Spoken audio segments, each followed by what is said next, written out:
త్రేతాయుగంలో ఆయనే రాముడు, కలియుగంలో ఆయనే శ్రీనివాసుడు. రూపమేదైనా యుగమేదైనా ఆ పరంధాముడు ఒక్కడే అని నిరూపించే అద్భుతమైన రోజు ఒకటి బ్రహ్మోత్సవాలలో రాబోతోంది. అది బ్రహ్మోత్సవాలలో 6వ రోజు.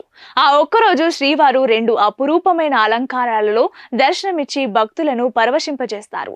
సాక్షాత్తు ఆ ఏడుకొండలవాడు తన ప్రియ భక్తుడు నమ్మిన బంటు అయిన హనుమంతుడిపై కోదండరాముడి అలంకారంలో దర్శనమిస్తాడు. చేతిలో ధనుర్బాణాలు, రాజటీవీ ఉట్టిపడే రూపం, చిరునవ్వు చిందించే వదనం.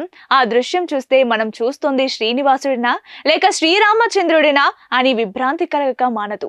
భక్తికి భగవంతుడికి ఉన్న బంధాన్ని చాటి అద్భుత ఘట్టం ఇది. దేవతల రాజైన ఇంద్రుడి వాహనం ఐరావతానికి ప్రతిరూపమైన పట్టపుటేనుగుపై గజ వాహనంపై గంభీరంగా ఊరేగుతాడు. ఆ వైభోగం చూస్తుంటే సాక్షాత్తు వైకుంఠమే భూమికి దిగివచ్చిందా అనిపిస్తోంది. ఈ గజవాహన సేవను కనులారా దర్శించిన వారికి ఎలాంటి కష్టాల నుంచైనా గట్టెక్కే శక్తి లభిస్తుంది.